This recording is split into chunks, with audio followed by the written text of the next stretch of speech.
Hello everyone, how are you? Welcome to excellent series of lectures where we cover your entire syllabus, your entire course with respect to boards, JEE as well as NEET. So guys, this is Sagar Darvi, your chemistry teacher, and I welcome you to the course of organic chemistry once again. Well, just to brief you what we have seen so far in this course. So guys, we have already started a chapter called as Haloalkanes and Haloarenes, where we are learning this chapter with respect to your boards preparation as well as JEE and NEET. So we are making sure that every small point, every small concept have been covered here. So in this chapter of Haloalkanes and Haloarenes, we have had 3 sessions so far, and in these 3 sessions we have actually covered the entire reaction mechanism, where we studied nucleophilic substitution reaction as well as elimination reaction. And prior to this, we also had to learn about what are the different types of reagents. We had to learn the different types of solvents, impact of the solvents on the nucleophilicity of compounds, and then we also studied about the leaving group abilities. So dear student, in our today's class, we'll be actually starting with the classification of haloalkanes and haloarenes, followed by some important physical properties of haloalkanes and haloarenes, and then we'll be talking about methods of preparation of haloalkanes.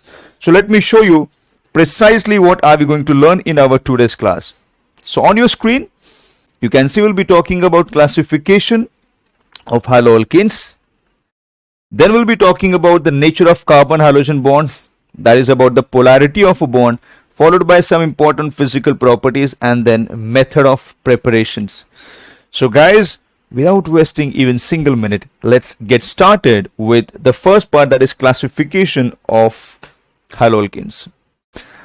Well, if you look at these 3 examples that we have written over here, this clearly indicate the first molecule, ethyl halide, has got 1 halogen atom in a molecule.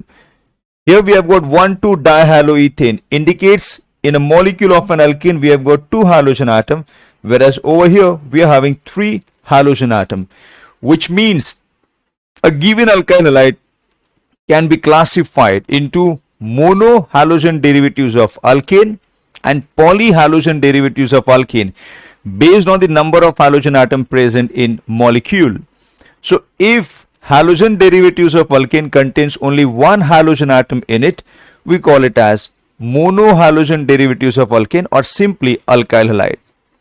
On the other hand, if any halogen derivative of alkane contains 2 or more than 2 types of halogen atoms present in a molecule, you call it as polyhalogen derivatives of alkane.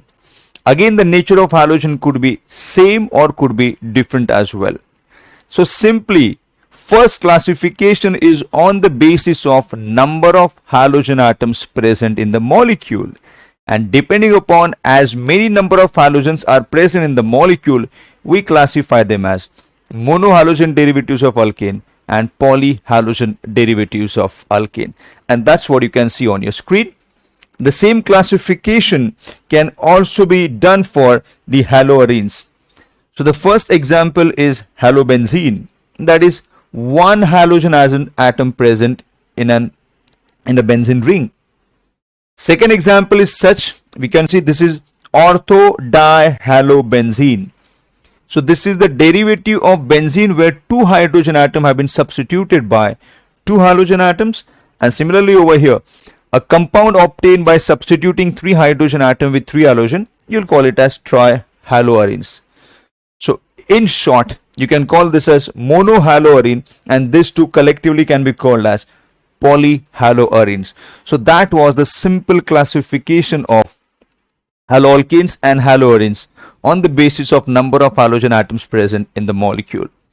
Other than this, we can also classify these haloalkanes and haloarenes on the basis of the hybridized state of carbon atom.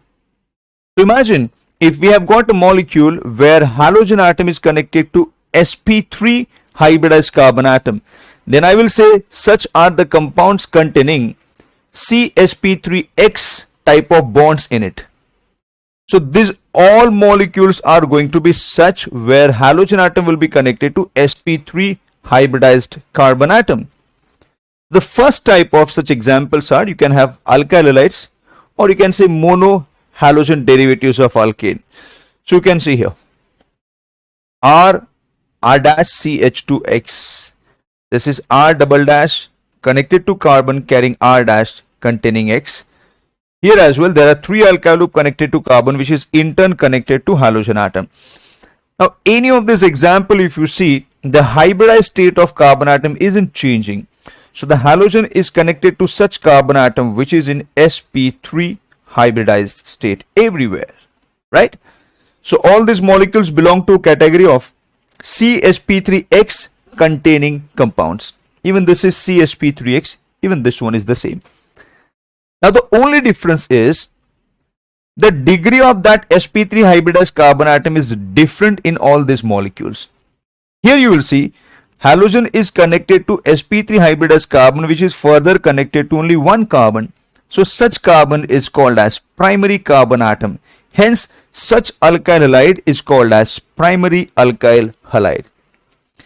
Second example everyone is such where halogen atom is connected to sp3 hybridized carbon, which is second degree. You can see this is connected to 2 other carbon atom directly. So you call it as secondary alkyl halide. Whereas third example is such where halogen atom is connected to sp3 hybridized carbon, which is further connected to 3 other carbon, which makes such carbon as 3 degree carbon. So such alkyl halide is tertiary alkyl halide.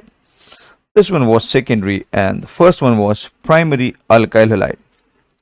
Which means another way of classifying based on hybridized state of carbon atom has, let's say, if sp3 hybridized carbon containing halogen atom, then such compound where halogen is connected to sp3 hybridized carbon can be further classified into 3 depending upon the degrees of carbon atom as primary alkyl halide, secondary alkyl halide and tertiary alkyl halide.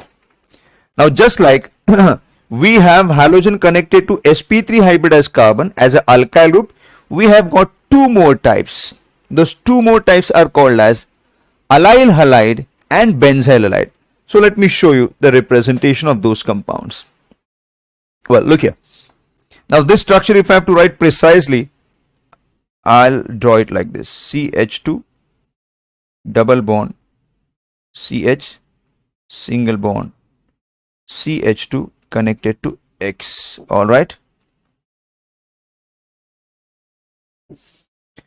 So here halogen atom is connected to sp3 hybridized carbon, but this sp3 hybridized carbon is further connected to sp2 hybridized carbon, meaning doubly bonded carbon. So a carbon which is itself sp3 but attached to sp2 hybridized carbon, we call it as allylic carbon. So this is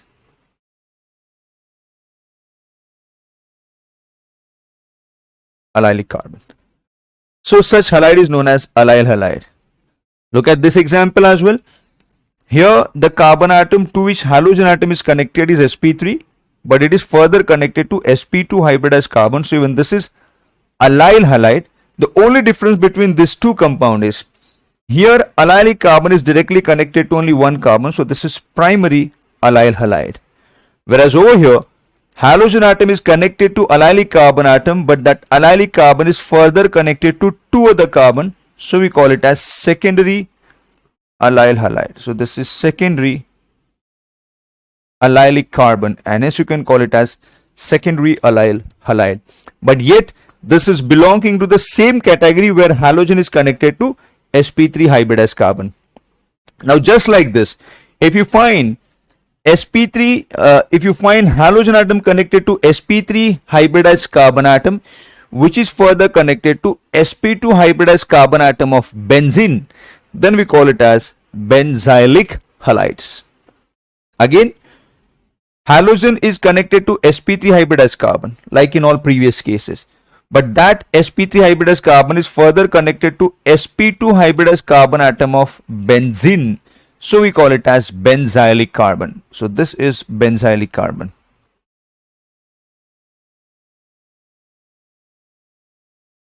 Okay, that is benzylic carbon. So such halides are known as benzyl halides. So guys, so far we have seen 2 types of classification. Number 1, based on the number of halogen atom present in the molecule, we have got monohalogen derivatives and polyhalogen derivatives of alkanes. Second classification is on the basis of hybridized state of carbon atom to which halogen atom is connected, in which the first type we saw is when halogen is connected to sp3 hybridized carbon. So based on the hybridized state of carbon, you have got further three types of alkyl halide. Allyl halide, alkyl halide the first one, then allyl halide, and then the benzyl halide. And now the second type is when halogen is connected to sp2 hybridized carbon atom. So here are the examples. Well, this compound is nothing but CH2 double bond CH further connected to X. So you see here, halogen is directly connected to sp2 hybridized carbon. So this carbon is known as vinylic carbon. Hence you can call this as vinyl halide. Even this is vinyl halide. You see that? So when halogen is connected to sp2 hybridized carbon, you call it as vinylic halide, and that sp2 hybridized carbon is making this compound of the category of when halogen is connected to an sp2 hybridized carbon. Likewise, imagine if halogen is directly connected to the benzene ring. So we know the fact all the carbon atoms of benzene ring are also sp2 hybridized. So phenyl halide is also an example where halogen is directly connected to the sp2 hybridized carbon atom of the benzene ring. So that is your third category on the basis of hybridized state of carbon atom to which halogen atom is connected. So guys, that's how we simply classify the alkyl halide. Now once we have learned the classification of halogen derivative of alkane, the next part that we learn is about the nature of the carbon halogen bond. Okay. Well guys, if you look at this molecule, we have got halogen connected to sp3 hybridized carbon, meaning certainly this is alkyl halide, in which halogen being more electronegative, it pulls the bonding pair of electron towards itself, hence acquire delta minus charge, and carbon will acquire delta plus charge on this. Due to electronegativity difference between the two atoms bonded to each other via covalent bond, there is a development of partial but opposite charges. Development of such partial but opposite charges is said to be a development of polarization or development of a dipole. So because there is development of dipole, such kind of covalent bond is said to be a polar covalent bond. So the polarity of a covalent bond is brought about by the differences in the electronegativities of two atoms. Right everyone? So that's what we have mentioned here. Since halogen atoms are more electronegative than carbon, the carbon halogen bond of alkyl halide is polarized. The carbon atom bears a partial positive charge, whereas the halogen atom bears a partial negative charge. Now imagine if we keep on changing the value of this halogen atom, like if I consider CF bond, then CCl bond, CBr bond, and CI bond. So if you talk about several halogens, that is fluorine, chlorine, bromine, and iodine. So as you come down the group, the size of halogen atom increases. We know this fact. So if I keep on substituting this X with fluorine to give you carbon fluorine bond, then carbon chlorine, carbon bromine, and carbon iodine. As you come down the group, size of halogen atom increases due to increment in the size of halogen atom. The bond length of such a CH bond will also keep on increasing. So if you talk about some of the bond parameters meaning properties of a bond which explains the bond in a different possible way. So the first bond parameter that I'm talking about is the bond length. As you come down the group, size of halogen atom increases, meaning bond length of the CH bond will also increase. The same bond parameter, bond length, can also be related to the bond strength. As the bond length will keep on increasing, bond will become weaker and weaker. So bond strength will decrease. Hence, when you compare CF to CI bond, the bond length will increase, but bond strength will decrease. And just to prove that, let's have a look at the experimental data here. So, several bond parameters we are learning here. First is bond length, and then bond strength, which can be measured in terms of bond dissociation enthalpies. So you see carbon fluorine small size halogen atom, bond length is 139 picometer. Carbon chlorine being larger in size, bond length has increased. Bromine being even larger, bond length has increased even further. And carbon iodine, you can see this is the highest bond length for carbon and halogen bond. So as you're coming down the groups, size of halogen increasing, so bond length is also increasing. So longer the bond, weaker it is, hence it can be easily broken. So amount of energy required to break down such bond will be the least one. You see, that's why for carbon iodine bond, the bond dissociation enthalpy is lesser, or rather least. But carbon fluorine bond, which is the shortest bond, hence it is stronger, so the bond dissociation enthalpy is higher. Now one very important point we are going to discuss here, which is about the dipole moment. When you talk about dipole moment, we say dipole moment is calculated by mu is equal to Q into D. Q, you can say, is the charge separation, and D is the distance between the two atoms. So the dipole moment is a product of Q into D. Okay. So here what you see, the dipole moment is for the bonds which are carbon fluorine, carbon chlorine, carbon bromine, and carbon iodine. Now we know the fact, as we come down the group, size of halogen atom increases. Correct? If size of halogen atom will increase, meaning distance will keep on increasing. Right, everyone? But at the same time, when you talk about Q, which is the charge separation, so the atom which is more electronegative will carry out polarization of a bond to a greater extent. So the charge separation has to be more. So charge separation down the group will decrease. Why? Because fluorine to chlorine to bromine to iodine, electronegativity is decreasing. So there are two factors which are moving in opposite direction. How? Q, charge separation, which is related to electronegativity, will decrease because electronegativity down the group decreases. And D, which is related to the size of atom, as you come down the group, size of atom increases, meaning the distance between the carbon and halogen will increase. So one factor is going to get decreased and the other is going to be increased. If you see the trend here, in general you can say that the dipole moment is decreasing. Dipole moment is decreasing. So decreasing factor is which one? Decreasing factor is electronegativity difference, that is Q. So because iodine is least electronegative, its charge separation is lesser. Lesser the charge separation, lesser is its dipole moment. So almost in all cases the dominant factor is Q. But I want you all to compare these two values. If I consider charge is the dominant factor, then fluorine is the one which is the most electronegative, hence charge separation will be most in case of carbon and fluorine. So if the value of Q is highest in case of carbon fluorine bond, then the value of dipole moment of carbon fluorine bond should have been most. However, value of mu is highest in case of carbon chlorine bond, you can see 1.860. That indicates if we consider mu, that is product of Q and D in case of carbon fluorine bond and carbon chlorine bond, although fluorine is most electronegative, but the carbon chlorine distance is becoming dominant over electronegativity of fluorine.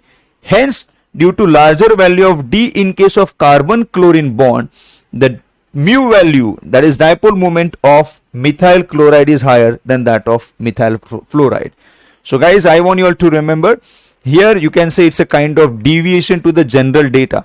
We expected methyl fluoride to have a higher dipole moment due to more electronegativity of fluorine. However, due to larger bond length of carbon chlorine bond, its D is higher, or it is compensating the value of Q. Hence the dipole moment of methyl fluoride is higher. This is simple data which I want you guys to remember. So that was about some of the bond enthalpies. And now guys, what we're going to learn over here is about the melting point and boiling point. Before we get into this, there are a few points which I want you guys to have a look at.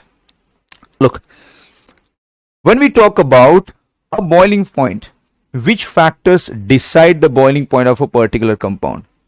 For example, let's say if I'm saying I have got some alkyl halides. Let's say I've got 20 molecules of alkyl halides.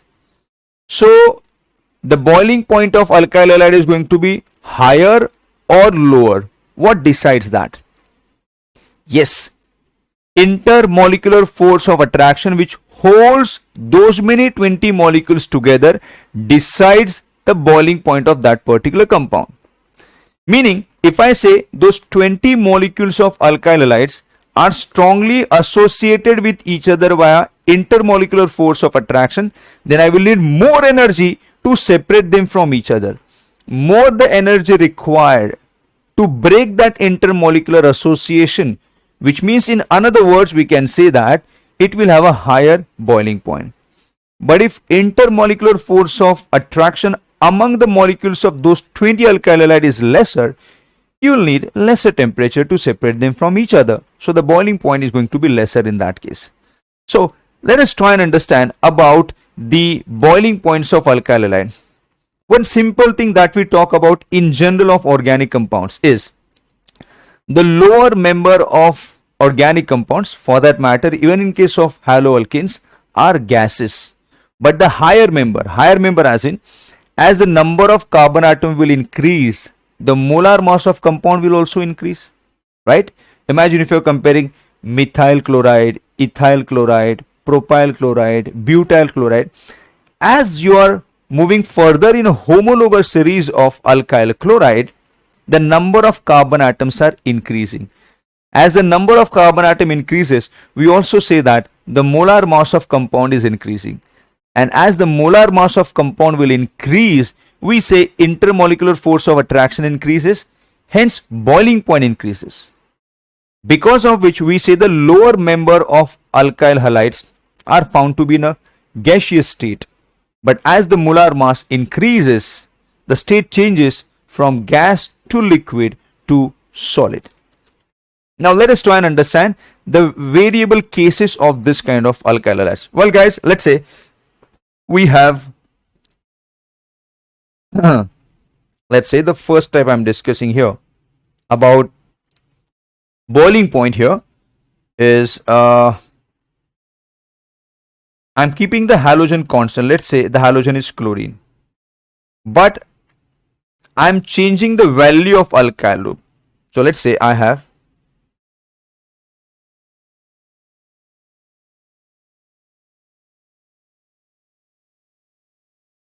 ethyl chloride, comparing that with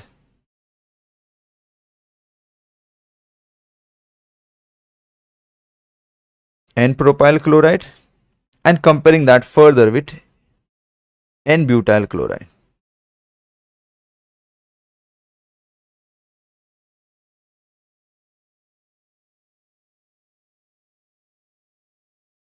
Alright, so guys, what are we doing here? We are keeping halogen atom constant. We are changing the value of alkyl group, ethyl to N-propyl to N-butyl. So what is happening to the number of carbon atom? Number of carbon atoms are increasing, meaning in other words I can also say that the molar mass of compound is increasing as the number of carbon atom in the alkyl groups are increasing. Now firstly let's try and understand what are those intermolecular force of attraction which holds this alkyl chloride together. So I want you all to assume that we have got 20 molecules of ethyl chloride. So what intermolecular force of attraction will hold those 20 molecules of ethyl chloride together is, as we have seen that chlorine, that is halogen being more electronegative, it will acquire delta minus and carbon will acquire delta plus. So due to electronegativity difference across carbon halogen bond, they have developed partial but opposite charges, and this development of partial but opposite charges is what you call it as development of dipole, or such bond is called as a polar covalent bond.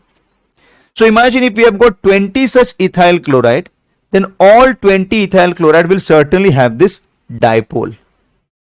So positive pole of one of the ethyl chloride can attract the negative pole of another ethyl chloride, so on and so forth. So as many molecules you have, all those molecules can attract each other via dipole attraction. Other than that, if you look at the part of alkyl group, there are only carbon-carbon and carbon-hydrogen bond. So carbon-carbon bond and carbon-hydrogen bond is considered to be a non-polar bond, because when it is carbon-carbon bond, there is no electronegativity difference. Even in case of carbon and hydrogen bond, the electronegativity difference is so negligible that there is no development of a dipole. So a hydrocarbon part of this alkyl group can attract the hydrocarbon part of the other ethyl chloride by only van der Waals force of attraction. So if we have got 20 molecules of ethyl chlorides together, then those 20 molecules of ethyl chlorides can attract each other by two types of intermolecular force of attraction. One is dipole-dipole attraction and second is van der Waals force of attraction. Alright, now see, as the value of alkyl group is changing, as the number of carbon atoms are increasing from ethyl to N-propyl to N-butyl, the carbon-chlorine bond is constant, meaning everywhere the dipole-dipole interaction is going to remain same. But because number of carbon atoms are increasing, because the hydrocarbon part is increasing, the van der Waals force of attraction will keep on increasing. As the van der Waals force of attraction increases, those all molecules will come close to each other even strongly, and hence we will need more energy to separate those molecules from each other. So boiling point increases. Hence we say, in case of alkyl halide, as the molar mass of alkyl halide increases, the boiling point also increases. So guys, this was first case where we kept the halogen constant and we changed the value of alkyl group. Now what we are going to do is, we will keep the value of alkyl group constant, we'll change the value of halogen atom. So let's say, now we have got Rx, where let's say we have got RF, RCl, RBr and Ri. Now if you see this molecule, everywhere there is a carbon halogen bond, so there is going to be difference in the electronegativities, hence there will be development of the dipole everywhere. So all the molecules are going to have the dipole-dipole interaction for sure. Also, the value of alkyl group, we are keeping it constant. If this is ethyl, even this is going to be ethyl, ethyl and ethyl. So if the value of alkyl group is identical, the number of carbon and hydrogen, meaning hydrocarbon part, is going to be exactly identical. Identical is the hydrocarbon part. Identical will be its van der Waals force of attraction. Meaning the van der Waals force of attraction is going to be identical when the value of alkyl group is same. But the value of halogen atom is changing from fluorine to chlorine to bromine to iodine. As the size of halogen atom increases, the van der Waals force of attraction also increases. Remember, van der Waals force of attraction is directly proportional to, number 1, molar mass of a compound. Number 2, molar mass, meaning you can also say the number of atoms. Number 2 is about the size of the atom. And number 3, which is also related to size. As the size increases, we also say the surface area increases. As the surface area will increase, the van der Waals force of attraction also increases. I repeat, van der Waals force is directly proportional to number of atom, meaning molar mass. Van der Waals force of attraction is directly proportional to size of atom. And number 3, it is proportional to the surface area, which is more or less similar to that of the number 2 factor. So here, because halogen atom size is increasing, the van der Waals force of attraction will increase. As the van der Waals force of attraction increases, the boiling point also increases. All right. And now the third factor which we are going to consider over here, third one, let's call it C. See, first what we did, we changed the value of alkyl group, keeping halogen constant. In second case, we changed the value of halogen atom, keeping the alkyl value same. Now, third what I'm going to do is, I'm going to keep both same. Value of alkyl, I mean in terms of molar mass, I'm going to keep it same, and halogen also I'm going to keep same. Which means, I'm talking about isomeric compounds. Isomeric alkyl halide. For example, let's say we have got N-butyl chloride. Comparing this with isobutyl chloride. Comparing this with tert butyl chloride. Alright. Now guys, what do you see? Hydrocarbon part is butyl. It's just that it is N-butyl. Here it is second butyl, secondary butyl, and here it is third butyl. So value of alkyl group is identical in terms of molar mass, because everywhere the formula is going to be C4H9. The halogen atom is also identical in all these cases. So X is also identical. But the branching pattern is changing. Here the alkyl group of C4H9 is a straight chain alkyl group. Here there is little branch because this chlorine is present at the secondary carbon, and here it is even more branch. So as you are moving from normal to secondary butyl chloride to tertiary butyl chloride, as you are moving from N-butyl chloride to sec-butyl chloride to tert butyl chloride, what is happening to branching? The branching is increasing. So among isomeric alkyl halide, as the branching increases, molecule becomes more and more compact. You see, as the branching is increasing, molecule is becoming more and more compact. It is becoming more and more spherical. As molecule becomes more and more compact, its surface area decreases. And as we said earlier, van der Waals force of attraction is directly proportional to number of atom, meaning molar mass, size of atom, and third is surface area. So as the branching increases, surface area decreases, meaning van der Waals force of attraction also decreases. So because van der Waals force of attraction will be least in case of more compact molecules, it will have the least boiling point. So guys, these are the three types of, you can have comparisons of boiling points among the alkyl halides. So let me summarize what we have seen. Boiling points of alkyl halide is due to the intermolecular force of attraction which holds those molecules of alkyl halides together.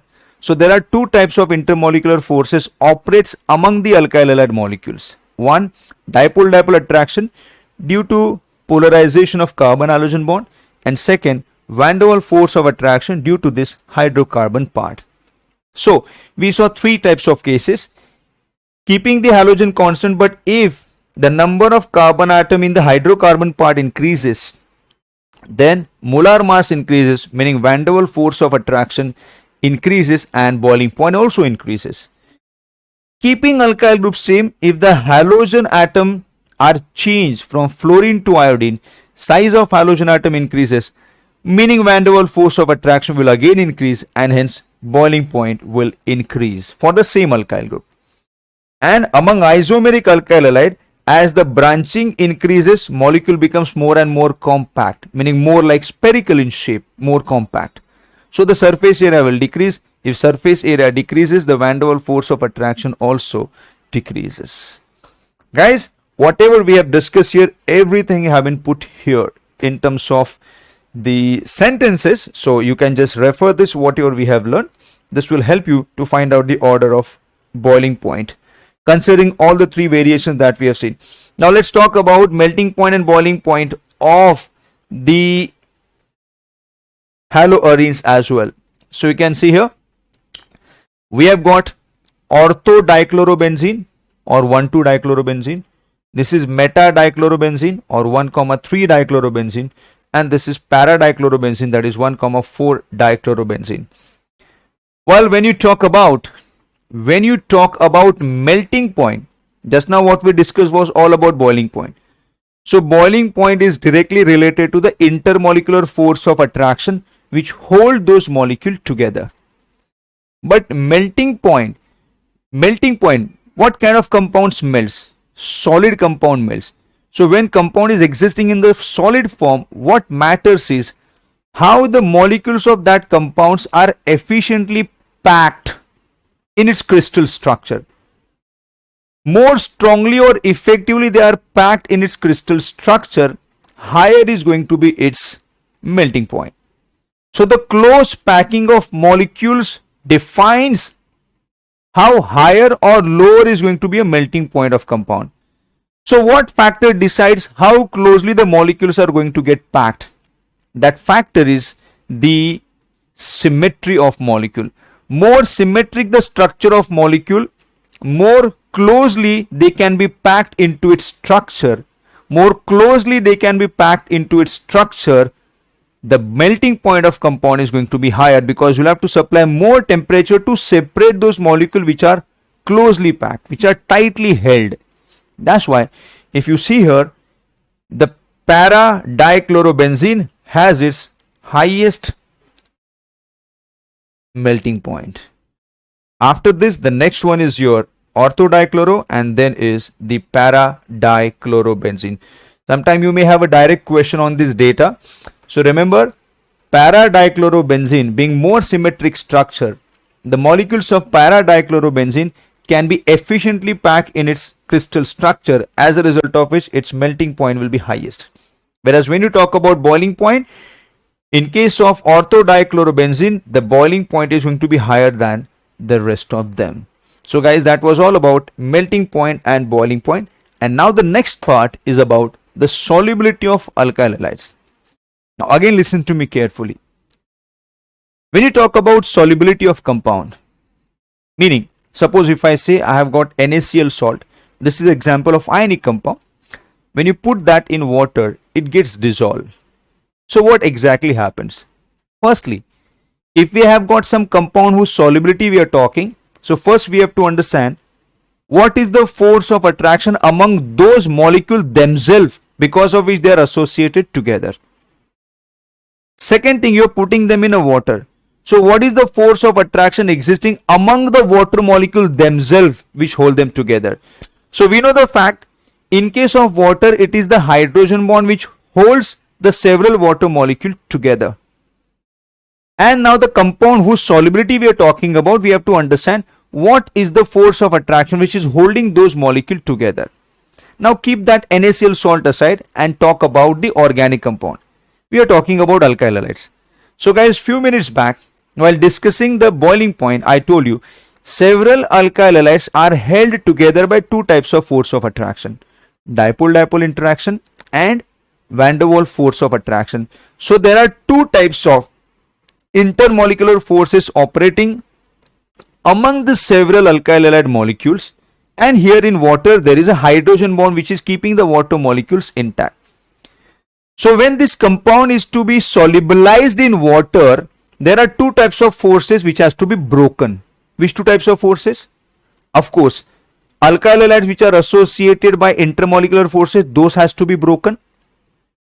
And the water molecule which are held together by hydrogen bonding, that has to be broken. And then there should be new force of attraction which has to be developed between that separated alkyl halide and separated water molecule. So for a solubility to take place, two types of force of attraction has to be broken, which is intermolecular force of attraction among the molecules whose solubility we are talking about, and the hydrogen bonding among the water molecule who is going to solubilize that compound. And we have to talk about the strength of newly formed bond between that compound and the water molecule. If the newly developed force of attraction between alkyl halides and water molecules are strong enough, then that alkyl halide will be said to be soluble in water. But in reality, it does not happen so.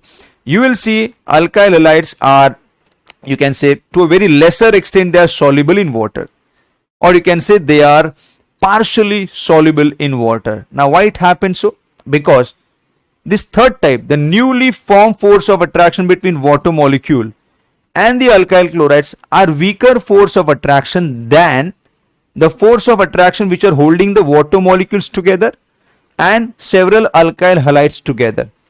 So because the newly formed force of attraction does not releases much of energy, meaning because the force of attraction is not stronger, alkyl chlorides or alkyl halides are partially soluble in water. But if the same alkyl halides are dissolved in the organic solvent, you will find the solubility is much better than that of solubility of alkyl chlorides in water. Now, why it is so? Because when you take the non-polar solvents and if you try to dissolve alkyl halides in non-polar solvent, the newly developed intermolecular force of attraction are of almost equal strength of that of hydrogen bonding present in the water.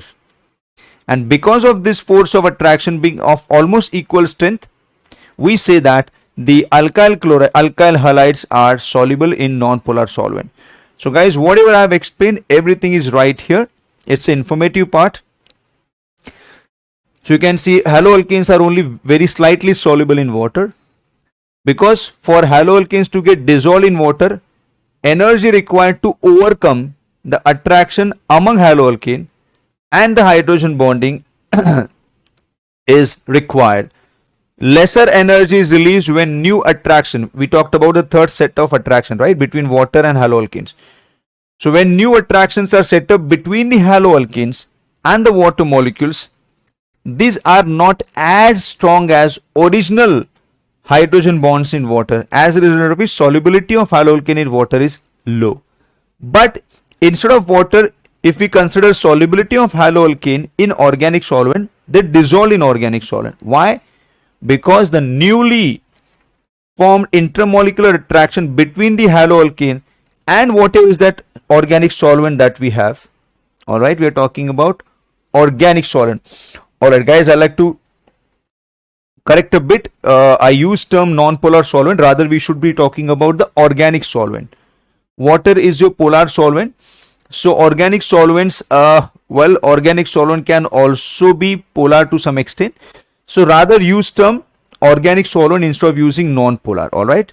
So little correction there. Yes. So we were talking about the newly formed attraction between the organic solvents and the alkyl halide molecules. They are going to be of as much as the same strength of that of ones being broken in the separate haloalkane molecule and the solvent molecule, as a result of which we say that alkyl halides are found to be soluble in organic solvents.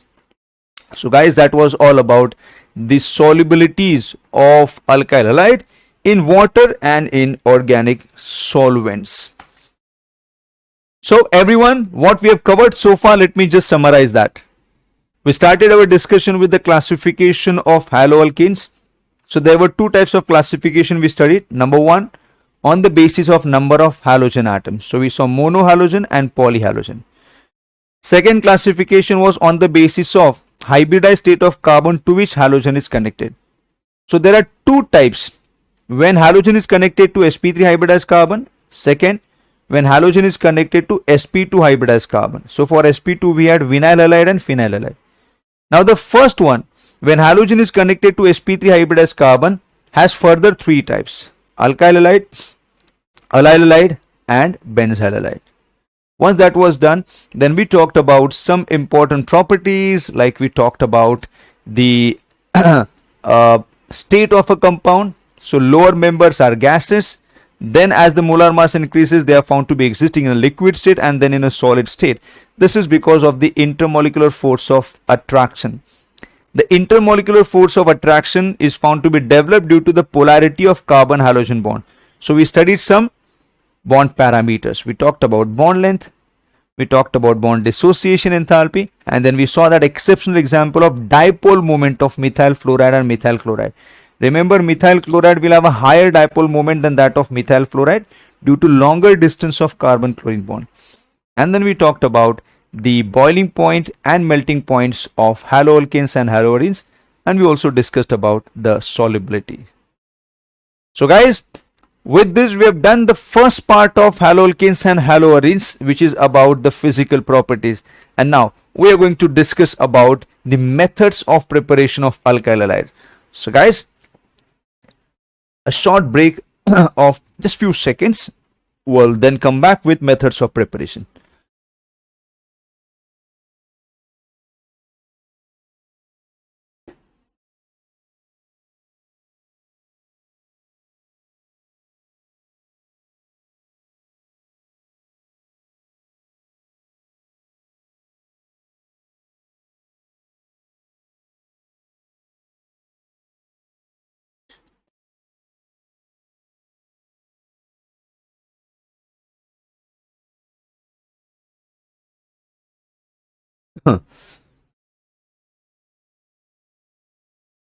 Alright guys, so methods of preparation of alkyl halide.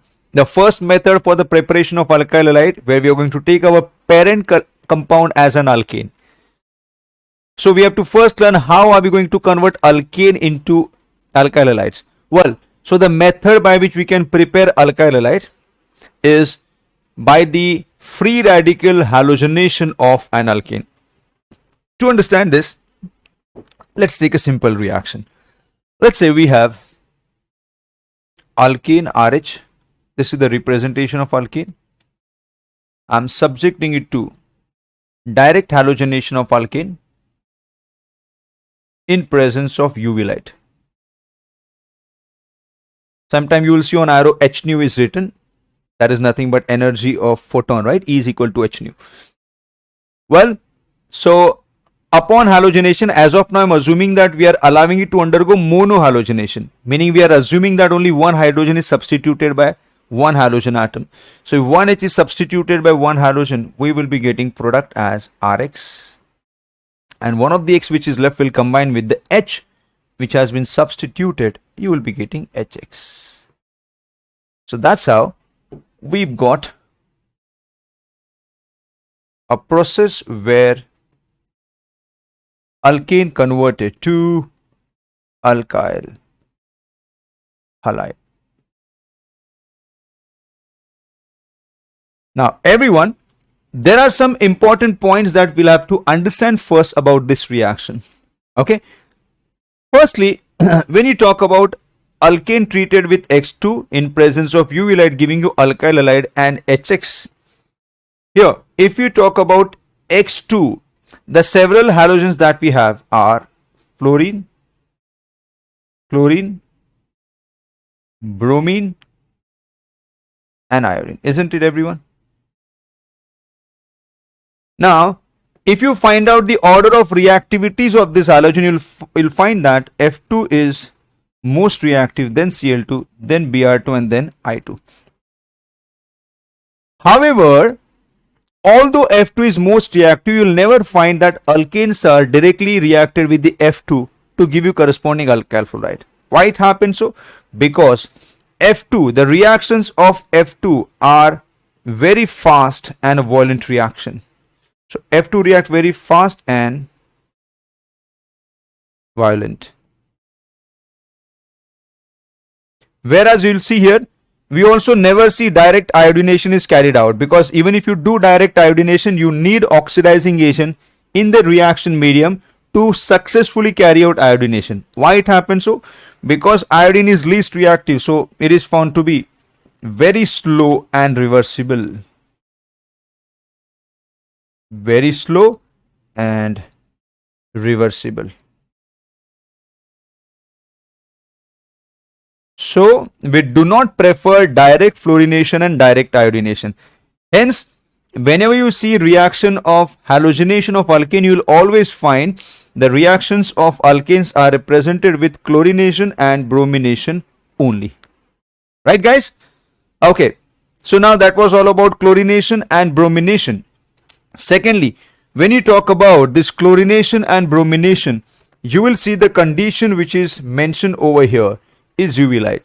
So in presence of UV light, this X2 molecule undergoes homolytic fission, and as a result of homolytic fission, it produces free radical. That's why in the heading we have mentioned the preparation of alkyl halide by the free radical halogenation. So if this is going to produce a free radical, then the reaction will follow a free radical substitution reaction mechanism. So halogenation of alkane takes place via free radical substitution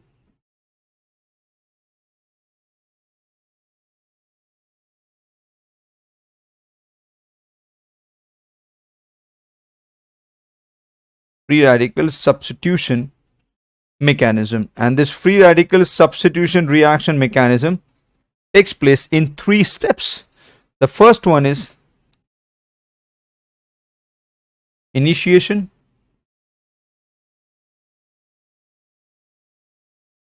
second is propagation,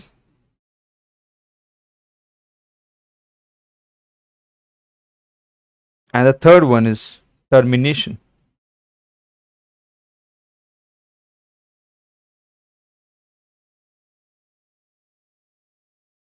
So dear student, these are some of the important features of the direct halogenation of alkane. Now let's take an example and try and understand this reaction. Let's say I am considering chlorination of a methane. Okay, so we are going to talk about the chlorination of methane.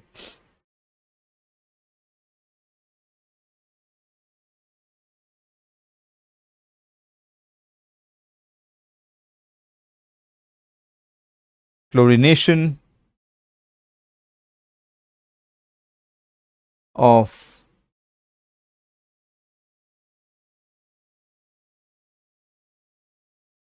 methane.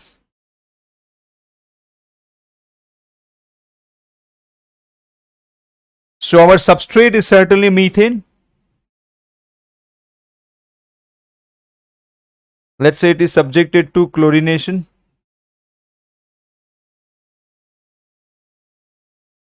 In presence of UV light. Let's assume monochlorination at a time. So let's say one hydrogen atom of methane is substituted by one chlorine. So upon substitution of one hydrogen with one chlorine will form methyl chloride along with elimination of HCl. Now let us consider that the chlorine which we have taken is in excess. If the chlorine taken is in excess, then as soon as methane is converted to methyl chloride, but because chlorine is in excess and methane is in limited amount, as soon as this methyl chloride is formed, one more hydrogen atom of methyl chloride will be substituted by the reagent chlorine which is in excess. So in step number 2, methyl chloride which is formed in step 1 will further undergo chlorination.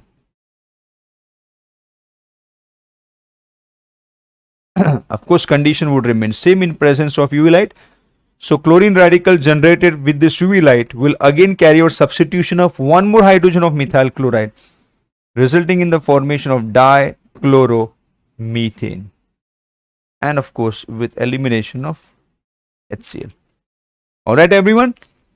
Now chlorine is still in excess, and in this dichloromethane there are still 2 more replaceable hydrogen available. So the chlorine radical from excess of chlorine will carry out further substitution of one more hydrogen. So in step number 3, we would be getting dichloromethane. Upon further chlorination in presence of UV light will carry out chlorination one more time, giving you product trichloromethane, which is chloroform. Please understand, this is methyl chloride, this is chloroform. And along with this, we are getting HCl as well. Now this CHCl3, finally, CHCl3 still has one more replaceable hydrogen atom. So upon chlorination, finally, the remaining 1H will also be substituted by chlorine, resulting in the formation of CCl4, that is carbon tetrachloride. And the byproduct here is HCl. So what does this indicate? this indicates when we have got an alkane and when we carry out chlorination of such alkane, for that matter halogenation in presence of UV light, taking halogen in excess, we cannot control reaction only up to monohalogenation of an alkane.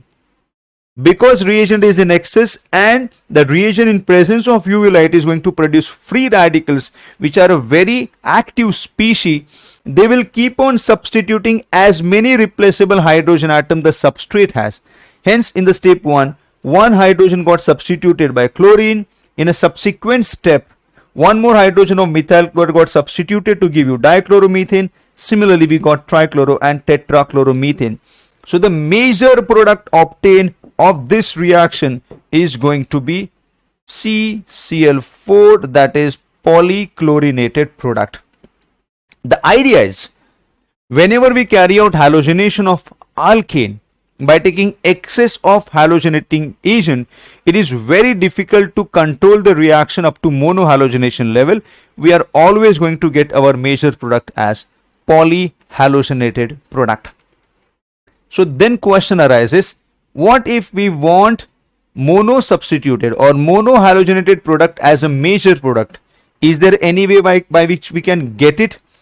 Well, if you're talking in terms of direct halogenation of alkane, getting monohalogenated product as the only product is very difficult. You cannot control the reaction to get only monohalogenated product.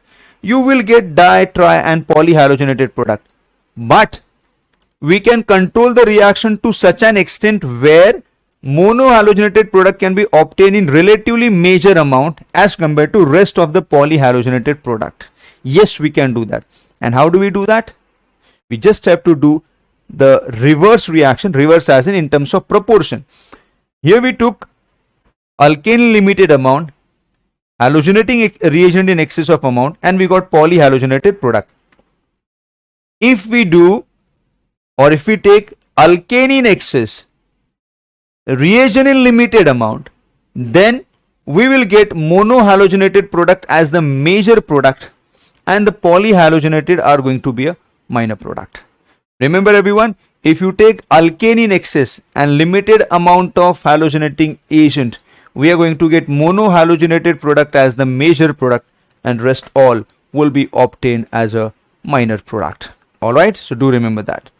Well guys, in halogenation of alkane so far what we have seen, let me just brief you. So halogenation of alkane in presence of UV light or sunlight will give you alkyl halide, assuming monohalogenation with HX. Now order of reactivity of different halogen atom will be fluorine most reactive, iodine least reactive. Now fluorine, generally we don't carry out direct fluorination and direct iodination, is because reaction of alkane with direct fluorination are very fast and violent reaction, whereas reaction with iodine by direct iodination of alkane are very slow and reversible reaction. So we don't get desired amount of monoiodoalkane. So you will see direct halogenation is generally done with chlorination and bromination. So what if we want to prepare alkyl fluoride and alkyl iodide? Because direct halogenation are not possible. So preparation of alkyl fluoride and alkyl iodide can be obtained by alternative methods. So you will see in the later part of chapter, in the chemical reactions of alkyl halide, we will be learning reaction called as Finkelstein reaction and a Schwarz reaction. Both of these reactions are halide exchange reaction. Using Finkelstein reaction, we can prepare alkyl iodide. Using Schwarz reaction, SWARTS, we will be learning how to prepare alkyl fluorides. Alright guys, well now this is what we talked about, is about the general chlorination of methane. Now let me just brief you about the detailed mechanism of free radical substitution, which takes place in 3 steps. So guys, what we are learning here is free radical substitution mechanism.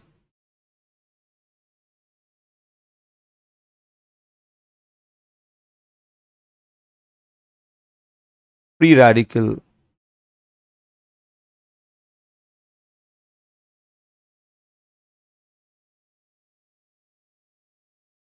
substitution mechanism.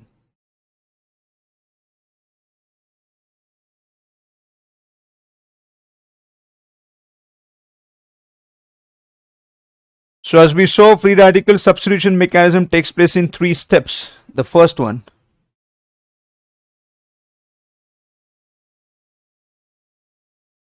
initiation.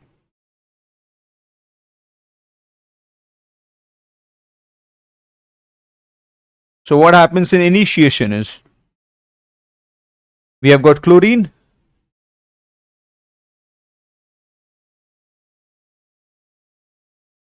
in presence of UV light, it will undergo homolytic fission. Homolytic fission of a bond is represented by a fish hooked arrow, which we represent like this. So we've got each chlorine will retain 1 electron from this bond pair. So 2 chlorines altogether will be carrying 1 electron each. This is what you call it as chlorine free radical. So chlorine molecule in presence of UV light producing chlorine radical. Alright. Now once this chlorine radical is formed, it is all set to attack at the alkane. So step 2.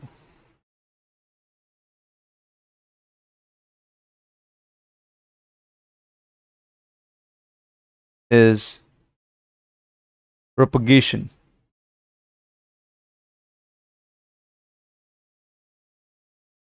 For example, if we have got methane,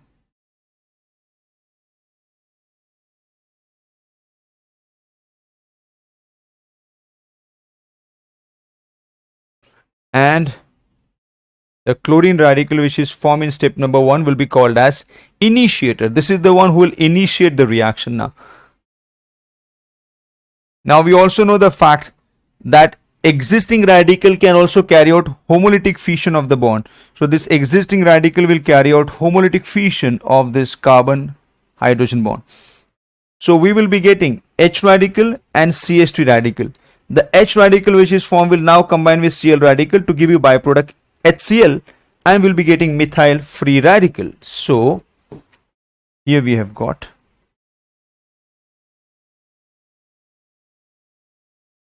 methyl free radical plus HCl. Now the methyl free radical which is formed will attack at the second molecule of chlorine. So I'm writing this methyl radical again here.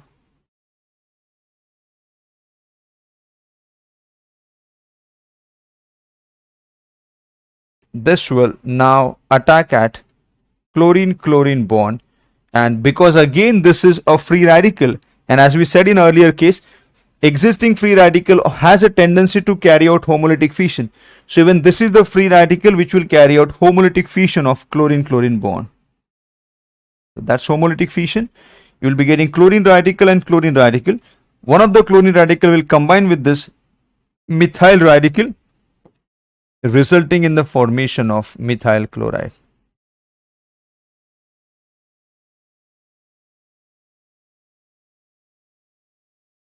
So we have got methyl chloride plus another chlorine radical will be set free.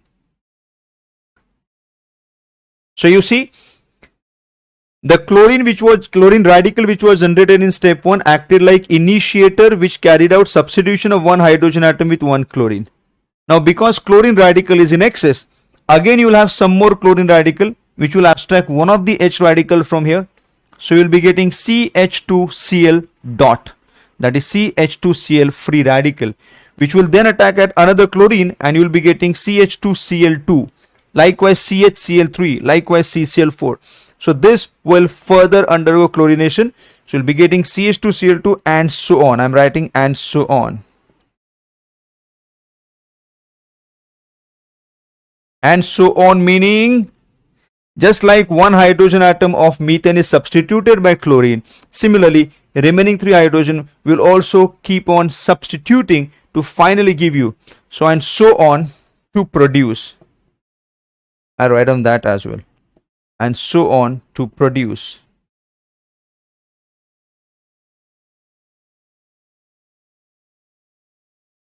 CH2Cl2, comma CHCl3, comma finally CCl4. Right, everyone? And once all the possible hydrogen atom of methane have been substituted by chlorine, then the next step that happened, that is step 3, is called as step of termination. So step 3 is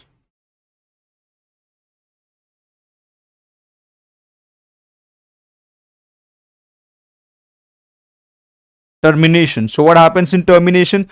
Whatever excess of radicals are existing in the reaction mixture, they will recombine with each other and the reaction will stop. Reaction will be terminated. Hence we call it as a step of termination. So let's say I've got some excess of chlorine radical left. So chlorine radical plus chlorine radical, which will combine with each other to produce Cl2. If you have got some excess of methyl free radical present, which will combine with chlorine radical, resulting in the formation of methyl chloride. If you have excess of methyl radical available, then those excess of methyl free radical will also combine with each other, resulting in the formation of higher alkane, that is, let's say, ethane. So that's how whatever type of free radicals will be available, those all will combine with each other, resulting in the formation of stable product, which means no more free radical will be available in the reaction mixture for further reaction to take place. So reaction will stop, reaction will be terminated. That's what you call it as step of termination. So guys, this was the detailed reaction mechanism of free radical substitution, which we have explained in terms of the chlorination. Now, another important thing with respect to the competitive examination point of view is about, they may give you some alkane and they'll tell you, what if we subject this alkane to the monohalogenation, let's say monochlorination, then how many isomers will be obtained as the product? To understand that, let's take example here. The question is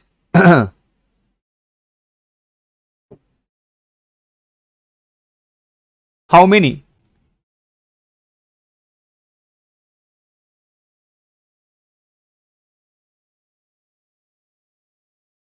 monochlorination products,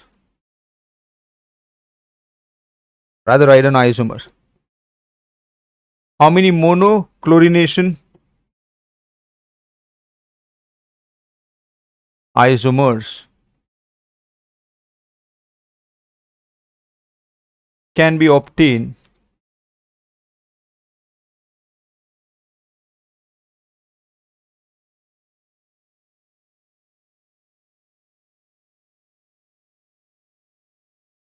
for the following alkenes?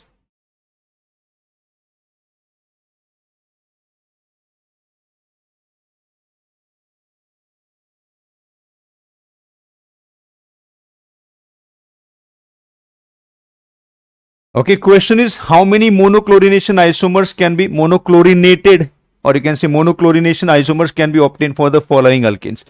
Let's say the first they have given is about, let's say the first one they are talking about is ethane.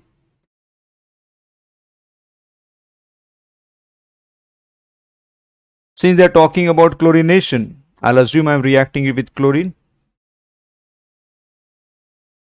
Now, as they have already mentioned that you only have to consider monochlorinated product, meaning you are not going to consider any of the polychlorinated product at all. So ethane upon monochlorination, how many isomer it can form? That is what the whole question is about. So when you look at ethane, guys, so this is primary carbon, this is also primary carbon, and both are equivalent as well.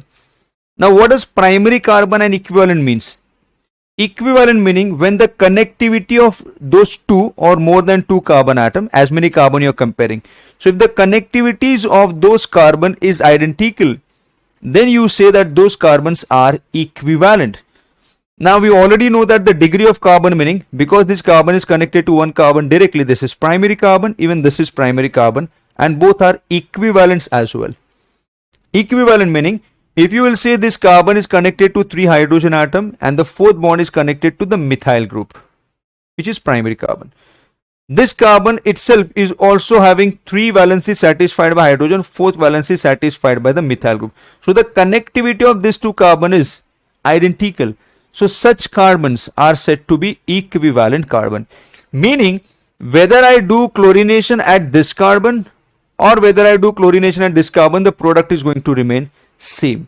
So suppose if I do chlorination at this carbon, the product obtained would be, and since I have to assume monochlorination, I will only consider one hydrogen substituted by one chlorine. So what we have got? Ethyl chloride. So only one isomer can be obtained by the monochlorination of ethane. Now let's say if we have got propane.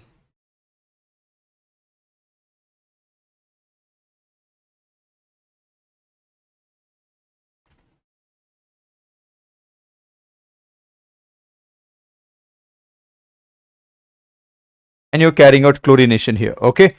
Now since we have to consider monochlorinated product, I will again look for how many different types of carbon I have, where if I do monochlorination I can get the different isomers. So here this carbon is primary, even this is primary, but both are equivalents. So whether I do chlorination at this carbon or this carbon, the product is going to remain same. So chlorination can happen here to give you one type of isomer. This carbon is a secondary carbon atom. So if I do chlorination here, it is definitely going to be different than the first carbon atom, which means upon monochlorination of propane, there are two possibilities or two different isomers can be obtained. The first one is this, where hydrogen is substituted at the terminal carbon, that is primary carbon, which is N-propyl chloride over here. And if you do chlorination over here, you will be getting product CH3, CH, Cl and CH3.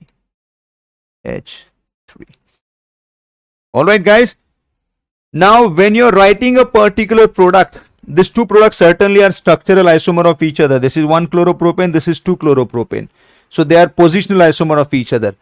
I want you guys to be a little careful that the product or the isomer that you're writing, is that isomer is optically active or not. Because if any of these isomer will become optically active, it will exist in two optically active form, that is enantiomeric form, dextro and levo. So make sure that do not just see the structural isomerism, check whether there is stereoisomerism is also present or not. For example, let me take the next one. Number 3, let's say they are asking about if we have got N-butane.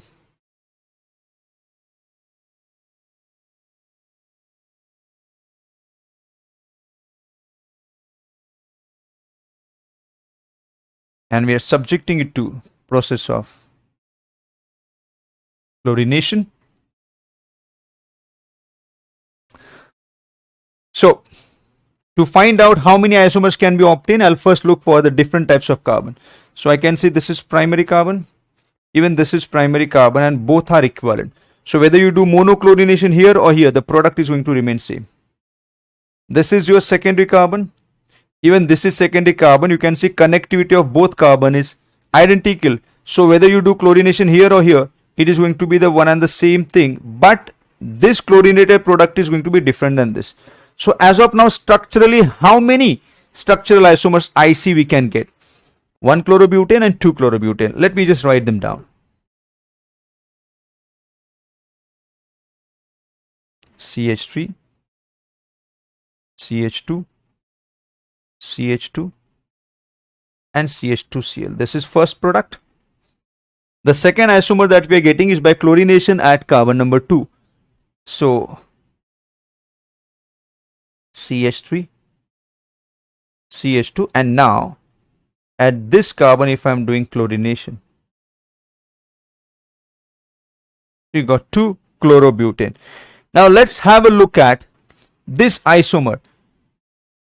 This is your chlorine. So at carbon number 2, when the chlorination took place, this second carbon atom is now become a chiral carbon atom, isn't it, guys? See, chiral carbon or asymmetric carbon is a saturated, a tetrahedral carbon whose all the four valencies are satisfied by four different groups. So over here, for this carbon, the four groups are: one is ethyl, other is chlorine, third is methyl, fourth is hydrogen. And when your molecule contains only one chiral carbon, it will always be optically active. If any compound is optically active, it will always exist in two enantiomeric form, that is dextro 2-chlorobutane and levo 2-chlorobutane, or you can say R and S. So this molecule will exist in two enantiomeric form, capital R and capital S, that is rectus and sinister, right? Which means how many isomers can be obtained by monochlorination of N-butane? Answer is not 2, answer is 3.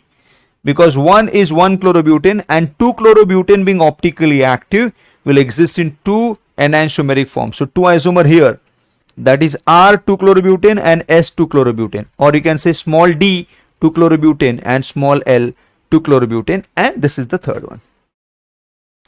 Alright guys, well let's say the fourth one, we have got isobutane given now.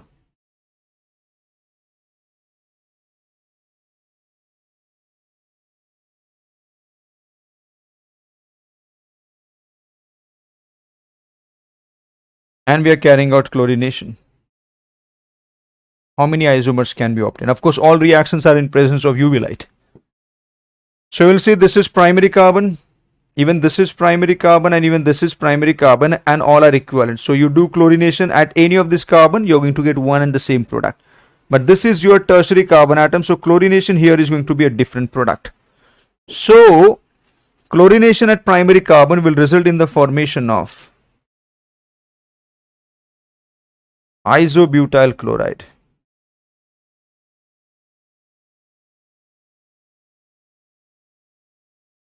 Right everyone?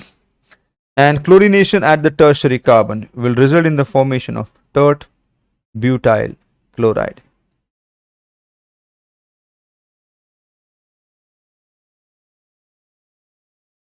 And now if anybody would have asked us how many total isomers, well, we are going to get only 2 isomers only. Why? Because you will see over here, this carbon, or for that matter, none of the carbon is chiral, so we are not getting any optically active compound. Even this is not optically active compound, so we are going to get only 2 isomers by monochlorination of this isobutane. So guys, that's how they'll give you some alkane and they'll ask you how many monochlorinated isomers can be obtained from the following alkane. You have to find out this way. So one way you find out structural isomers, whatever structural isomers you get, you check whether any of that is optically active or not. If you're going to get optically active isomer, then do remember that optically active isomer will exist in two enantiomeric form. So count the number accordingly. Now just one more extra information I would like to tell you. Look, the two products which you have got over here, one is primary alkyl halide, that is isobutyl chloride, and this is tertiary butyl chloride. If you talk about which product is major and minor, you will find that isobutyl chloride is obtained as a major product and tert butyl chloride is obtained as a minor product. On the other hand, if I would have carried out bromination, again I would have got these two products only, isobutyl bromide, tert butyl bromide. But in that case, tertiary butyl bromide would have been the major product. In fact, almost 99% would have been tertiary butyl bromide, and isobutyl bromide would have been the remaining negligible amount. So why it is happening so that in case of monochlorination, primary alkyl chloride is the major, tertiary is minor, but in case of bromination, tertiary is major and primary is minor. Well, there is something called as selectivity factor and the reactivity factor. We saw in the order of reactivity, chlorine is more reactive than bromine. So because chlorine is more reactive, it is less selective. Let's understand the reactivity and selectivity. Let us first talk about reactivity. When you talk about isobutane, how many primary hydrogens we have? 1, 2 and 3 primary carbon, each carbon carrying 3 hydrogen, meaning total we have got 9 primary hydrogens. And how many tertiary hydrogen we have got? We have got just 1 tertiary hydrogen. Now, because chlorine is very reactive, chlorine is more reactive than bromine. When chlorine reacts, chlorine carry out halogenation at that carbon which has higher probability of substitution. Because it is more reactive, it look for carrying out substitution on the basis of probability. So in case of isobutane, because we have got 9 primary hydrogen atoms, the probability of chlorination to takes place is more because number of primary hydrogens are more. Hence, in case of chlorination, the chlorination took place at primary carbon, so you got isobutyl chloride as the measure. Now, second factor is selectivity factor. See, in reactivity order, chlorine was more reactive than bromine. So, bromine is less reactive, but it is more selective. More selective meaning, when you talk about the free radical reaction mechanism, we have seen that if you look at in a step of propagation, chlorine abstract the hydrogen and form the corresponding alkyl chloride, right? Now, when you talk about the free radical stability of corresponding alkyl, always remember tertiary free radical is more stable than secondary free radical, which is more stable than primary. This is order of stabilities of radical.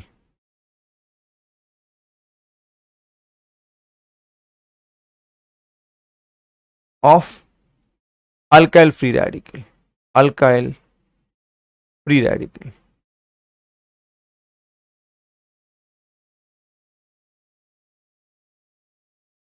Okay, this is some extra thing. So in this reaction, when isobutane is subjected to halogenation, if chlorination is taking place at the primary carbon to give you this product, then the free radical will be formed at primary carbon. And if the chlorination taking place at tertiary carbon, then obviously you are going to get tertiary free radical. If you compare primary and tertiary according to the order of stability, tertiary free radical is more stable. So comparing chlorine and bromine, chlorine is carrying out chlorination on the basis of probability factor. Where are more number of hydrogen? Primary. Hence chlorinated product was measured for primary. But bromine is less reactive but more selective. Now, bromine being more selective, it will look to carry out bromination at that carbon whose corresponding free radical is more stable. So, just now we have seen that tertiary free radical is more stable. Hence, when you carry out bromination, the tertiary butyl bromide will be obtained as a major product, almost 99%. Well, this percentage combination composition of alkyl chloride and alkyl bromide is done by the different calculation. We are not getting into it as of now. But I just told you, when you will carry out chlorination, remember, chlorine is more reactive, less selective. So generally you will see the chlorination taking place at the primary. But when you carry out bromination, bromine is less reactive but more selective. Hence, the monobrominated product will be the more stable or major product at the tertiary carbon atom. So guys, that was all about the first method of preparation of the alkyl halides. And now proceeding with the second and the important method of preparation of alkyl halide or haloalkanes is by the halogenation of alkenes. Just now we saw halogenation of alkane. Now another important reaction we are talking here is halogenation of alkenes. Do remember, this is a very, very important reaction, especially with respect to the competitive examination point of view. Okay. All right, guys, let's say we have got an alkene and we are subjecting it to halogenation, that is addition of halogen in presence of non-polar solvent CCl4. Okay, in presence of CCl4. For the timing, let's say that this X2 is added across carbon-carbon double bond, so pi bond would be broken and we'll be getting two halogens connected at the adjacent carbon. When a compound contains two halogen atoms, we call it as dihalide. When these two halogens are present on the same carbon, we call it as geminal dihalide. But when those two halogen atoms are present at the adjacent carbon, we call it as vicinal dihalides. So, halogenation of alkene in presence of non-polar solvent result in the formation of vicinal dihalide. Now, how exactly does this happen? Let's try and understand, everyone. So, I'm talking about the general mechanism here, okay? let's say we have a carbon-carbon double bond.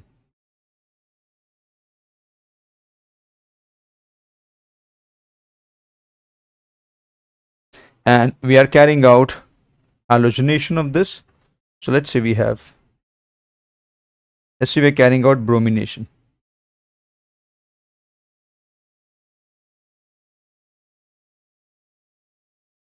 That's a bromine molecule. Now, in presence of a non-polar solvent. Well, guys, not to forget that this is carbon-carbon double bond, meaning it is sp2 hybridized carbon. Both carbon being sp2 hybridized, it's going to be a planar structure. So at this planar structure, the bromine can be either added from below the plane or from above the plane. I am showing from below the plane. You can show the same from above the plane as well. Now, ideally speaking, because both atoms being identical, there is no differences in the electronegativity, because of which generally there is no polarization of a bromine-bromine bond. So it's a non-polar bond.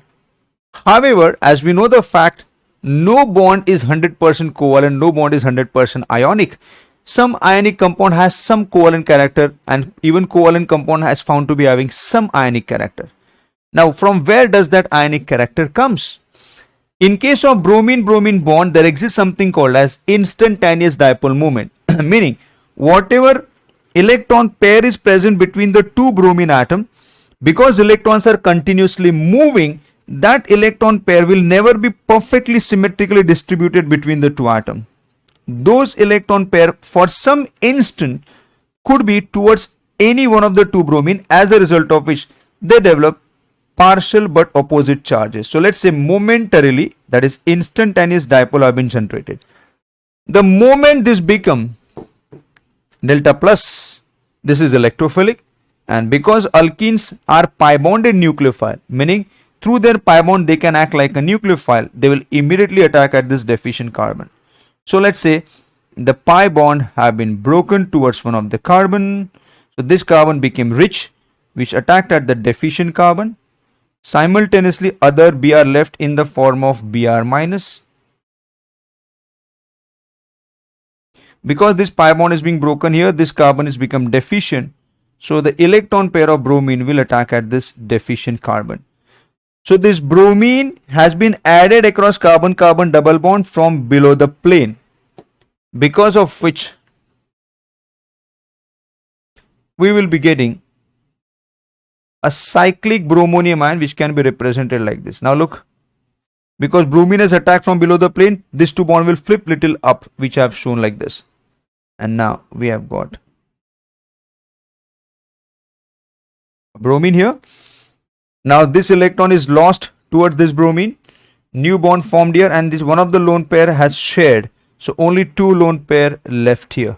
So the charge on bromine will be plus. Now this bromine, which is forming a three-member cyclic structure, is known as cyclic bromonium ion, or in general, if I would have shown this as halogen atom, we would have called it as cyclic halonium ion. So we have got cyclic bromonium ion. Once this cyclic bromonium ion is formed, now the Br minus which had left in the step number 1 will be all set to attack at this carbon.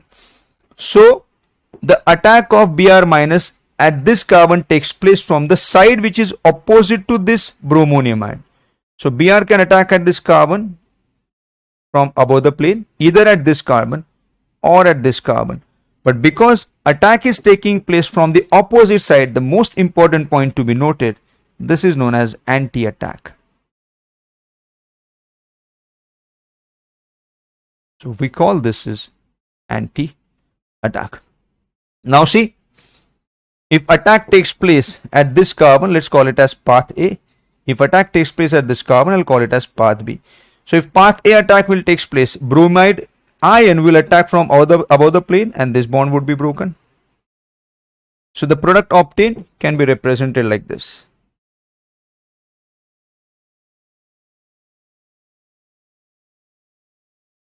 See, if Br minus attacks at this carbon, this has been broken. So at this carbon, bromine will be from above the plane.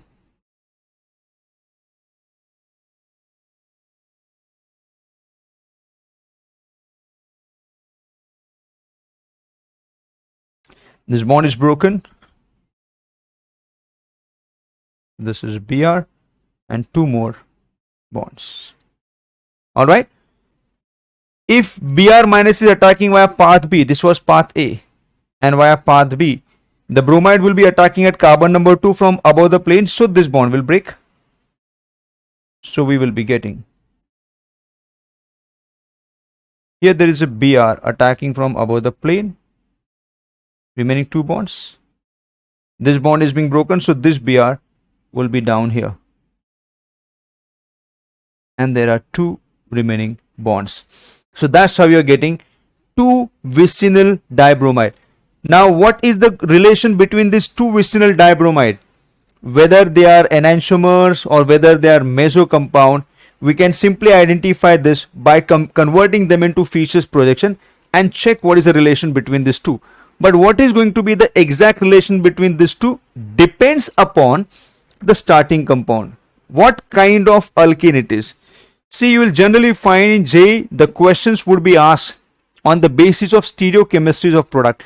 In fact, in previous JEE advanced examination also there have been questions asked on this, where they asked the given compound to be converted into Sohor's, then you had to convert them into Fischer's projection and answer accordingly.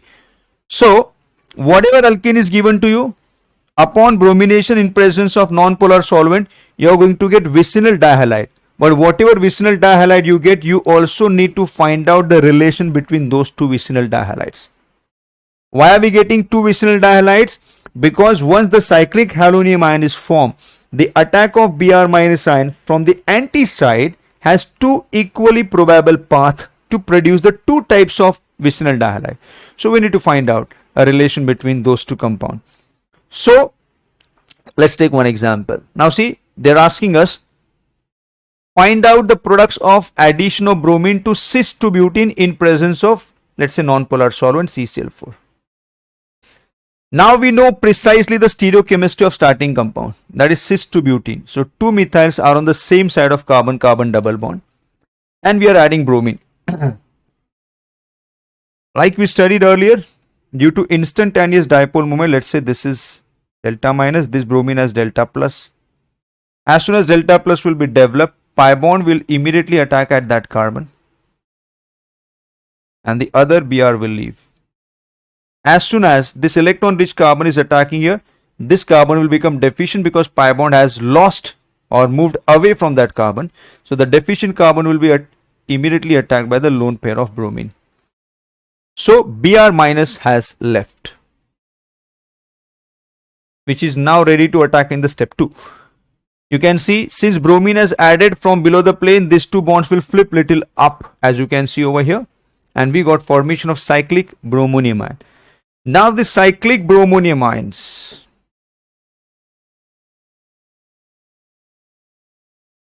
will be attacked by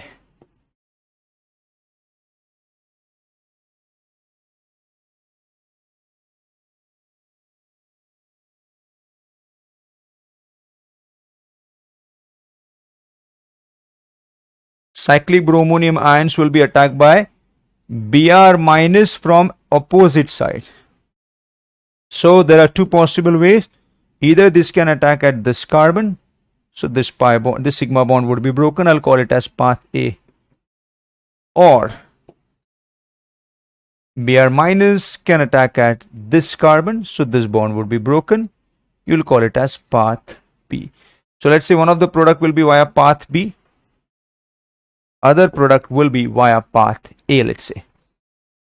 Now guys, here when path A attack is taking place, you will see the incoming Br minus will be on the left hand side carbon but pointing upward, and this Br will be to the right hand side carbon pointing downwards. So the product obtained can be represented like this. This is carbon carbon, let's say this is one of the carbon, this is other carbon. That's how we represent the Sohor's projection. So Br minus is here above the plane.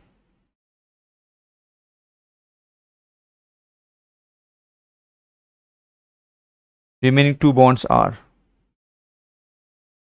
So just that these two bonds will flip downwards, but the one which is outside the plane of paper will still remain outside.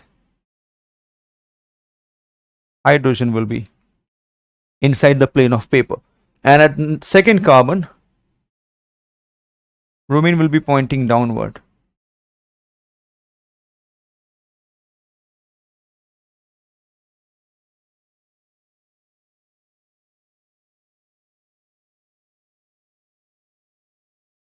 Alright.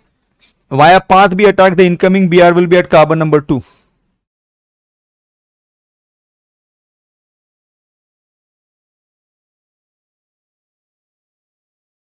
This is Br. And this 2 methyl and hydrogen will flip downward because attack is taking place from above the plane.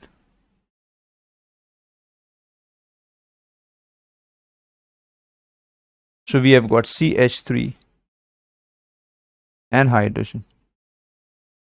And this bond will break, so this bromine will be pointing downward at carbon number 1. And the remaining 2 would be, what is on the solid wedge? It's methyl.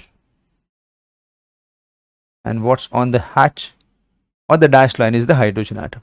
Alright guys, now these two products we have got, and now like I said, we have to find out the relation between these two products.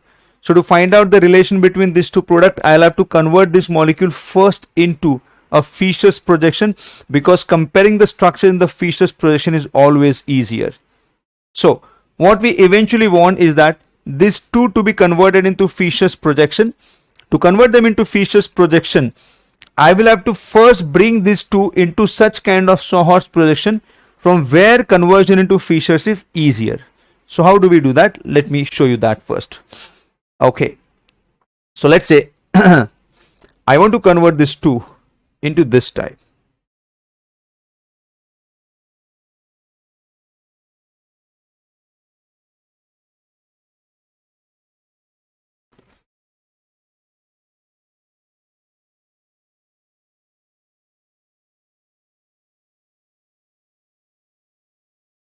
Let's say this is the front carbon. We want methyl here.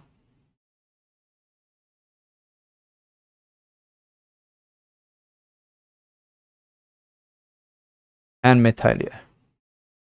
I want this molecule to be converted into this form. Why?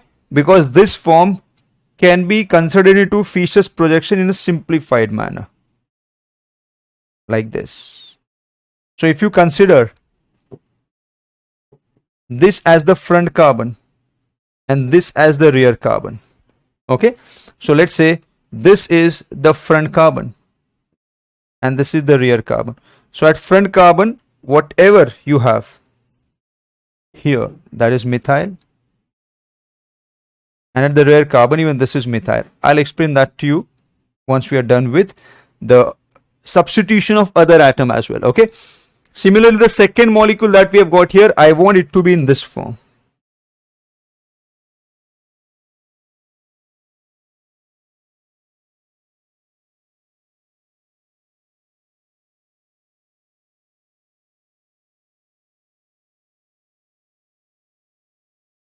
So even I want this to be methyl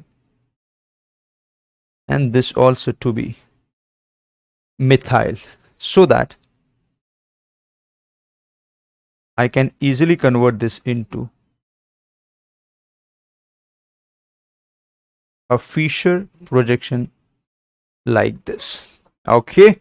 So now here, assume this to be front and this to be rear. That's front and that's rear. Okay guys, now look here. So if I'm saying that I want this methyl to come here, so you want this methyl to come in place of bromine, so how much angle rotation we have to carry out? We'll have to rotate this carbon-carbon single bond 60 degree anti-clockwise, so that methyl will come here, bromine will come in place of H, and H will come in place of methyl. So the remaining two valences, you can put it this way. Methyl came here, so bromine went in place of H. Hydrogen came in place of methyl, isn't it? At the rear carbon here, you want methyl to come here, vertically up. So this angle is 120, but you want methyl in between. So methyl has to be brought 60 degree anti-clockwise, 60 degree. So methyl will come here. So hydrogen will also be 60 degree. 60 degree meaning where will it come? Over here. Guys, hold on. Yes. So that will be hydrogen. So if methyl is rotated 60 degree anti-clockwise, bromine will also come 60 degree anti-clockwise, meaning now it is in the plane of paper. It will come outside the plane of paper, which is this. Okay. Now second molecule, you want methyl to come here. So to bring methyl here, see where we have brought methyl, we have brought methyl here. Like this. Right now? So to bring this methyl here, I'll have to rotate 60 degree anti-clockwise. 60 degree anti-clockwise. So methyl came here. So hydrogen will also come 60 degree anti-clockwise. So that's hydrogen. Bromine will come 60 degree anti-clockwise. That's bromine. At the rear carbon, you want methyl in place of bromine. So 120 degree anti-clockwise. Methyl came here. So bromine will come 120 degree anti-clockwise in place of hydrogen. Hydrogen will come 120 degree anti-clockwise in place of methyl. Fine. And now, once you get your Fisher's projection, once you get your source projection right, it is easier to convert that into Fisher's. Now see how are we doing it. I'm considering this is to be front carbon, this is to be rear carbon. Assume that there is an observer watching this molecule from here. Okay, let's say this is observer's eye.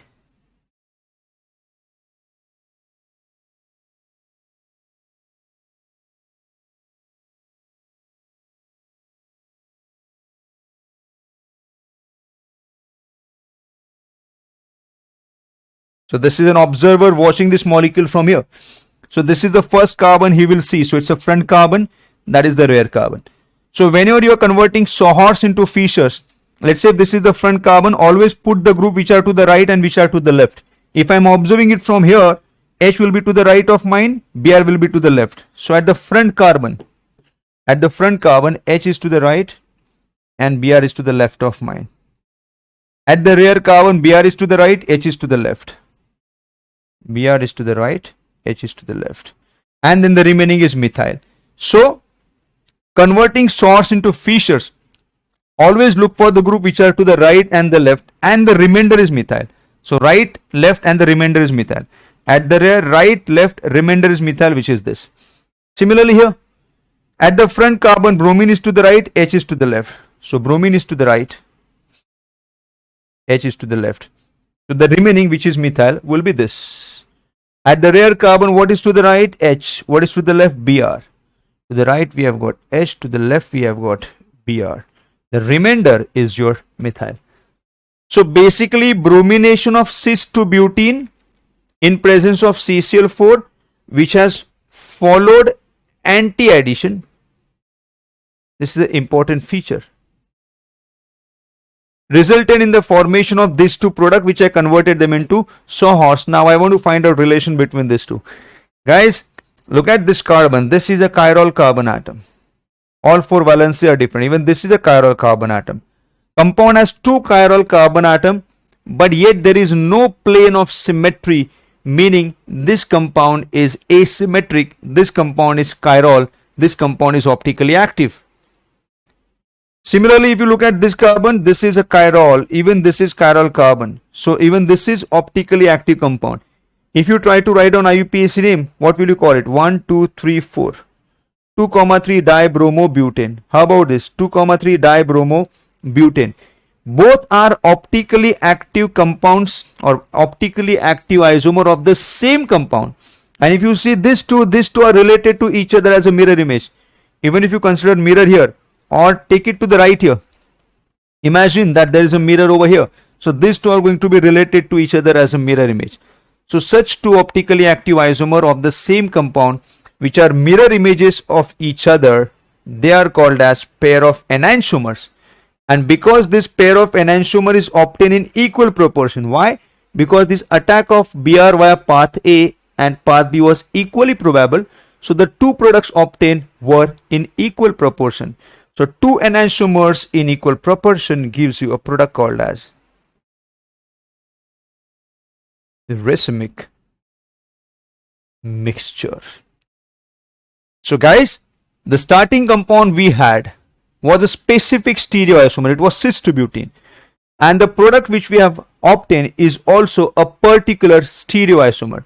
So you can say when a particular stereoisomer produces specific stereoisomer, you call it as stereospecific reaction. So halogenation of alkene is a stereospecific reaction.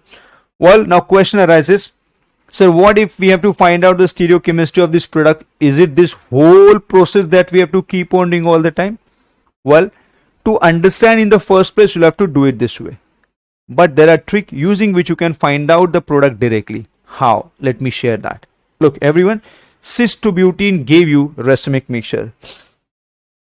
Now, let's say they have given us, okay, both have taken trans only. Let me just change this. Let me make this as cis. So to make it cis, I'm making this H.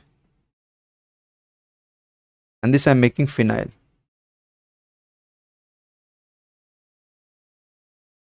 Alright, now this is cis and this is trans. Guys, before you learn the trick, there is something else that you'll have to learn first so that you can apply the trick very well. Okay, let me tell you what is that.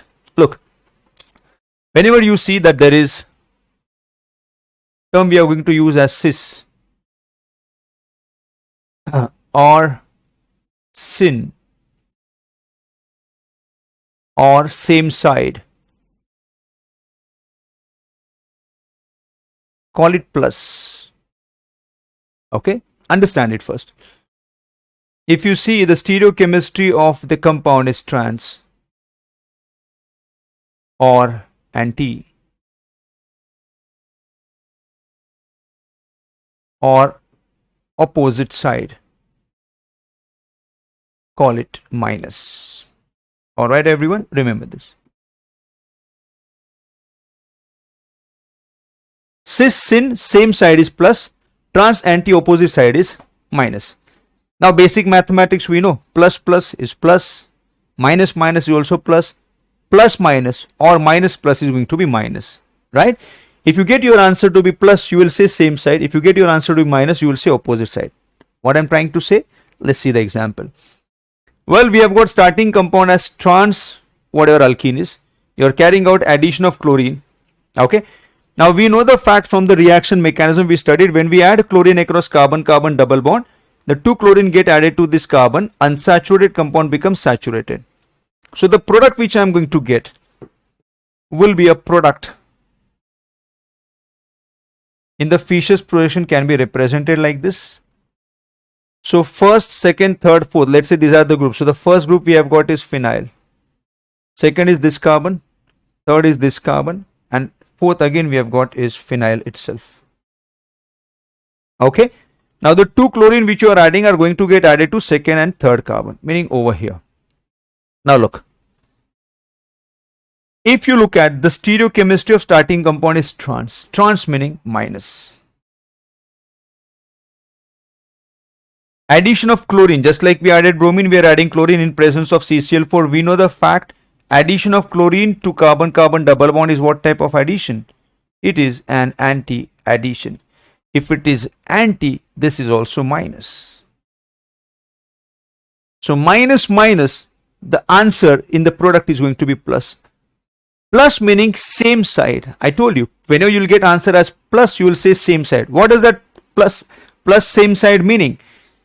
The two chlorine which you are going to add to carbon number 2 and 3, those two chlorine should be added on the same side, because minus minus, your answer is plus.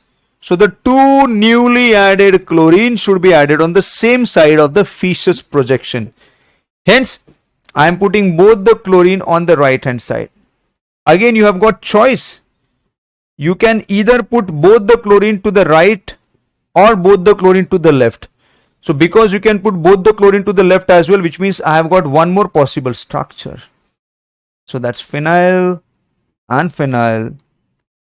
Minus minus was plus. Plus meaning same side. So both the chlorine should be on the same side, meaning both could have been to the left.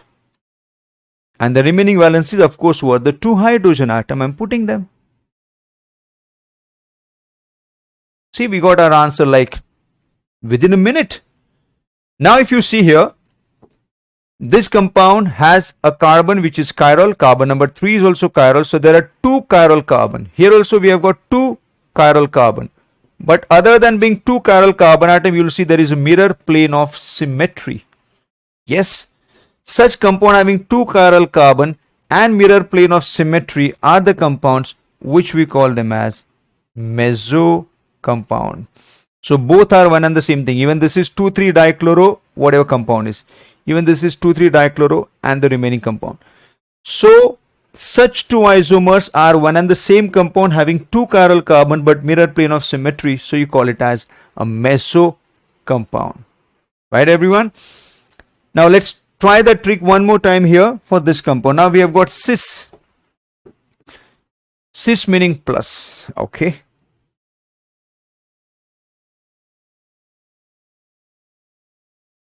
Addition of chlorine in CCl4 is what addition? Anti-addition. Anti meaning minus. Plus minus, the product must be minus. Okay. Now how do we directly write on product in Fischer? Well, I know that the two terminal groups are phenyl. Across carbon-carbon double bond, chlorine will be added. So new addition is of 2 chlorine, 1 at each carbon. So the saturated compound would look like this. Okay. I'm keeping one more arrangement. You'll understand why. Now here the group is phenyl. Here as well phenyl. Phenyl and phenyl. Now look. Cis meaning plus, anti meaning minus, plus minus is minus.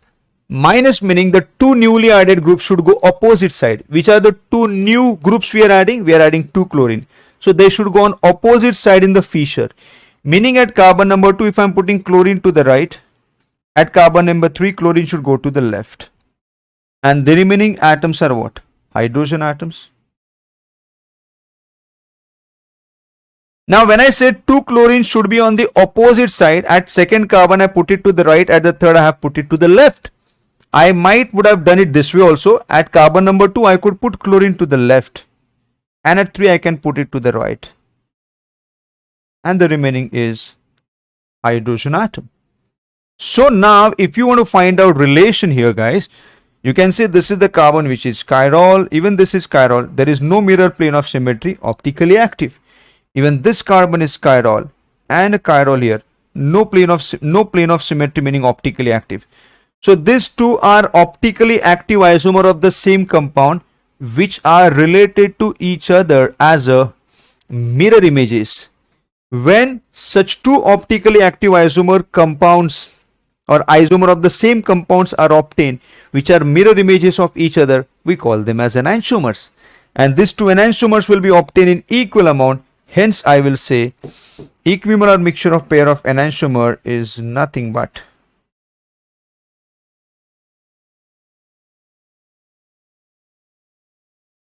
racemic mixture. So trans-alkene upon anti-addition of chlorination gave you meso compound, and cis-alkene upon chlorination in presence of CCl4 which followed anti-addition gave you racemic mixture. So guys, this is the simple trick which you can apply and find out the stereochemistry of the product. Otherwise, you know that you'll have to do this entire reaction mechanism to get the answer. So this is the detailed reaction and this one is the trick to find the answer. Well guys, we were aiming to learn more reaction, but time doesn't allow us. But do not worry, whatever reaction we were supposed to do in our today's class, we will be taking it in the next class for sure. So that is it from our today's class. I'm hoping that you guys have understood whatever we have learned, guys. So we'll stop here today, but I'll see you soon in the next class of Haloalkanes and Haloarenes. Till then, I wish you all the best. Take care, everyone.